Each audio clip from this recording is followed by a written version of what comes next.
What's up guys, my name is Konner and welcome to the Songwriter Sanctuary. Today we're gonna do things a little bit different. So there's so much information out there on how to write a good song, or how to write catchier melodies, or how to improve your lyrics. So today what we're gonna do is I'm gonna teach you something that the pros never will. I'm gonna teach you how to write a terrible song. It's a valuable skill because if you know how to write a really bad song, then all you have to do is not do that and you have a great song. I'll be telling you everything you need to know to ensure your audience has the worst possible experience. And if you follow these tips, you're guaranteed to have a bunch of angry ex-fans with bleeding ears and raised middle fingers walking out of your next performance. Before we get into it, if you hate what you learn in this video and it actively makes your songwriting worse, then mission accomplished. Please like this video and subscribe to this channel as I absolutely hate engagement and growth, and it's the best way to punish me for the pain I've brought you. So without further ado, let's talk about it. So first we'll talk about song form. Now ideally you want to make sure that your song has no discernible form or structure at all. Stay completely away from conventional pop song form. In fact, stay away from any song form. You have to be careful here because there's actually a lot of really good music out there that has a complex or meandering song structure. To make sure that you avoid this, never repeat a section, but make sure each section is similar enough to the one before that you're not giving your listener anything novel or interesting. Need to take my trash out cause it's starting to smell. I think I have cockroaches living under my bed. I stepped in dog poo yesterday. The last thing you want when you're introducing a new section is for your listener to go, oh, that's kind of cool. Mundane, repetitive, and formless mush is what we're after here. Bonus points if your listener can't tell where one section ends and the next one begins. However, if this is too much chaos for you, or you're running the risk of accidentally making your song interesting, you can have a structured form. To do this, just have one single section. Make it really short, then repeat it. Then repeat it again, and again, and again, and again, and again, and again, and again. Change nothing. Have no emotional arc. Do not vary the instrumentation. Make it as repetitive, boring, and vapid as you possibly can. 99 bottles of beer on the wall, 99 bottles of beer. Take one down, pass it around, 98 bottles of beer on the wall, 98 bottles. Once your listener's eyes start glazing over with darkness, you'll know you've done your job. So what about the chord progressions you use? Well, the problem with chord progressions is it's very easy to make them sound good. This is going to present a really big challenge for us because you can accidentally wander into progressions that make musical sense and convey some sort of interesting emotion. Just like with your form, you'll probably want to make sure that no chord progression ever repeats through the course of your song. For best results, you can literally just mash a bunch of notes together and call it a chord.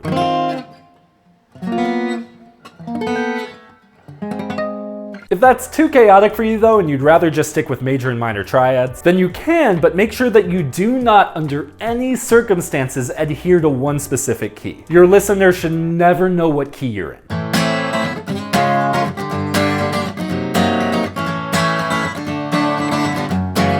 Jump haphazardly between chords that don't make any sense together. For example, you can constantly jump a tritone between chords. C major to F sharp major is a great example. And God forbid you use inversions that keep your chords smoothly flowing and in the same register. Make sure you jolt your listener around rapidly, moving chords up and down the frequency range in a frantic and unpredictable manner.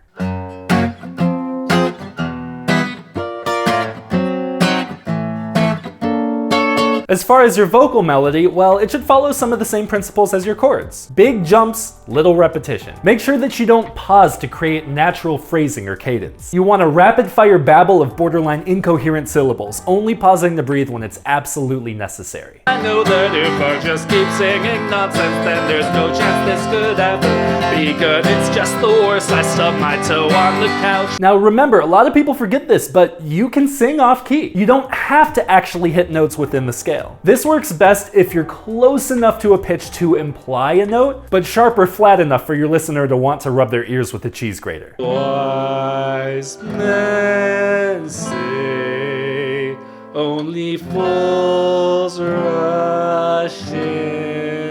Additionally, you want to make sure that each section's melody loosely mimics every other section's. Do not change your pacing, cadence, or register. Just as we discussed with song form, you want your melody to be a non-stop, ambiguous, mushy stream of oatmeal, or note meal. Now, what about lyrics? So, lyrics are tricky because if you're completely incoherent and meaningless, people might ascribe meaning where none exists, and the uniqueness of your lyrics might actually make them catchy or memorable. Am I more than you bargained for yet?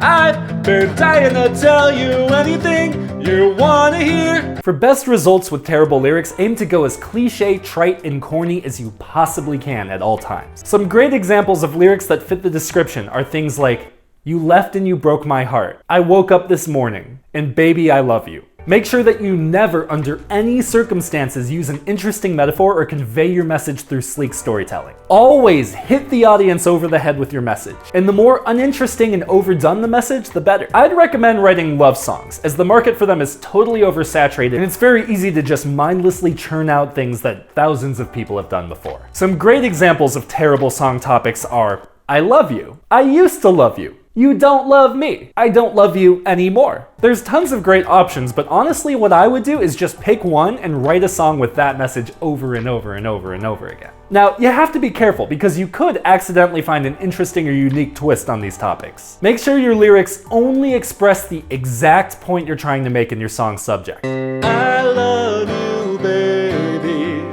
I have so much love for you.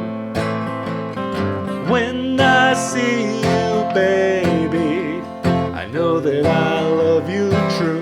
You want them to say the same thing a billion boring ways. No unique angle, no shades of gray, no nuance. So that's it. If you feel like your songwriting is just too good or too interesting, all you have to do is follow the tried and true methods in this video and you'll be churning out steaming piles of feces nonstop and actively punishing open mic audiences in no time. If you made it this far into the video, go f yourself and I'll see you in the next one.